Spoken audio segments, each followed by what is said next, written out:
ನೀವು ಆ ಥರ ಬೇರೆಯವ್ರ ಮೇಲೆ ಡಿಪೆಂಡೆಂಟ್ ಆದಾಗ ನಿಮಗೆ ಅವರು ನನ್ನನ್ನು ಕೇರ್ ಮಾಡ್ತಾ ಇಲ್ಲ ಅಂತ ಸೈಕಾಲಜಿಕಲ್ ಸ್ಟ್ರೆಸ್ ಆಗುತ್ತೆ, ಮೆಂಟಲ್ ಸ್ಟ್ರೆಸ್ ಆಗುತ್ತೆ. ಸೊ ಅವ್ರು ಇಲ್ಲದೆ ಇವಾಗ ನಾನು ನನ್ನ ಪಾಡಿಗೆ ನನಗೆ ಯಾರೂ ಖುಷಿ ಪಡ್ಸೋಕ್ಕಾಗಲ್ಲ, ಯಾರೂ ದುಃಖ ಪಡ್ಸೋಕ್ಕಾಗಲ್ಲ ಅಂತ ಅನ್ಕೋಬೇಕು. ಸೊ ನೀವೇನಾದರೂ ಅವ್ರ ಮೇಲೆ ಡಿಪೆಂಡೆಂಟ್ ಆಗ್ತಾ ಹೋಗ್ತಾ ಇದ್ರೆ ಲೈಫಲ್ಲಿ ಅವ್ರ ಮೂಡ್ ಸ್ವಿಂಗ್ಸು ಮತ್ತು ಅವ್ರ ಪ್ರಾಬ್ಲಮ್ಸು ಅವ್ರ ಡಿಸಿಷನ್ಸು ಎಲ್ಲ ನಿಮ್ಮ ಮೇಲೆ ಇನ್ಫ್ಲೂಯೆನ್ಸ್. ಸೊ ಎರಡು ಸೈಡು ಫ್ರೆಂಡ್ಶಿಪ್ ಆ ರಿಲೇಷನ್ಶಿಪ್ ಸ್ಟ್ರಾಂಗ್ ಆಗಬೇಕು ಅಂದರೆ ಸೊ ಎರಡು ಕಡೆನೂ ಇಂಟ್ರೆಸ್ಟ್ ಇರಬೇಕು. ಸೊ ನೀವು ಯಾವಾಗಲೂ ಲ್ಯಾಕ್ ಆಫ್ ಪ್ರೆಸೆನ್ಸ್ ತೋರಿಸ್ತಾ ಇರಬೇಕು. ಮತ್ತು ನೀವು ಯಾವಾಗಲೂ ಕಾಲ್ ಬ್ಯಾಕ್ ಮಾಡೋದು, ಮತ್ತು ನಾನು ಇದ್ದೀನಿ ಅಂತ 24 hours ಅವೈಲಬಲ್ ಇರೋದು, ಆ ಥರ ಮಾಡಿದಾಗ ಸೊ ಅವರು ನಿಮ್ಮ ಮೇಲೆ ಒಂದು ಪ್ರಿನ್ಸಿಪಲ್ ಆಫ್ ಇಂಟ್ರೆಸ್ಟು, ಒಂದು ಲಾಯಾಲಿಟಿನೇ ಕಳ್ಕೊತಾರೆ. ರಿಲೇಷನ್ಶಿಪ್ ಅಂದರೆ ಅದು ಟೂ ಸೈಡೆಡ್ ಆಗಿರಬೇಕು. ಒನ್ ಸೈಡೆಡ್ ಆಗಿದ್ದರೆ ನೀವೇನು ಫೀಲ್ ಮಾಡ್ತಾ ಇದ್ದೀರೋ ನಿಮ್ಮ ಫ್ರೆಂಡ್ ಆರ್ ಕೋ ಪಾರ್ಟ್ನರ್, ರಿಲೇಷನ್ಶಿಪ್ಪಲ್ಲಿರೋ ಪಾರ್ಟ್ನರ್ ಅದನ್ನೇ ಫೀಲ್ ಮಾಡ್ತಾ ಇರಬೇಕು. ಸೊ ಟೂ ಸೈಡೆಡ್ ಆಗಿದ್ದರೆ ರಿಲೇಷನ್ಶಿಪ್ ಎರಡು ಕಡೆಯಿಂದನೂ ಬ್ಯಾಲೆನ್ಸ್ ಆಗುತ್ತೆ. ಒಂದು ಮಿಸ್ಟ್ರಿ ಫಾರ್ಮೇಷನ್ ಆಗಬೇಕು.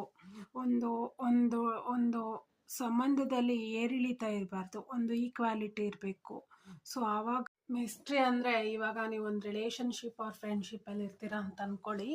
ನೀವು ನಿಮ್ಮ ಫ್ರೆಂಡ್ ಆರ ಕೋ ಪಾರ್ಟ್ನರ್ಗೆ ನೀವೇನು ಮಾಡಬೇಕು ಅಂದರೆ ನಿಮ್ಮದು ಮೂಮೆಂಟ್ಸ್ ಅಂದರೆ ನೀವು ಡೈಲಿ ರೊಟೀನ್ ಬಂದು ಏನು ಮಾಡ್ತಾ ಇದ್ದೀರಾ ಎಲ್ಲ ಅಪ್ಡೇಟ್ ಮಾಡಿದರೆ ಅವ್ರು ಏನು ಅನ್ಕೋತಾರೆ ಅಂದರೆ, ಬಿಡು ಹೇಳ್ತಾಳಲ್ವಾ, ಎಲ್ಲೋ ಹೋಗಿದ್ದು ಬರ್ತಾಳೆ, ಎಲ್ಲ ಮಾಡ್ತಾಳಲ್ವಾ, ಅವ್ರಿಗೆ ನಿಮ್ಮ ಮೇಲೆ ಕ್ಯೂರಿಯಾಸಿಟಿ ಮತ್ತು ಇಂಟ್ರೆಸ್ಟ್ ಹೊರಟೋಗುತ್ತೆ.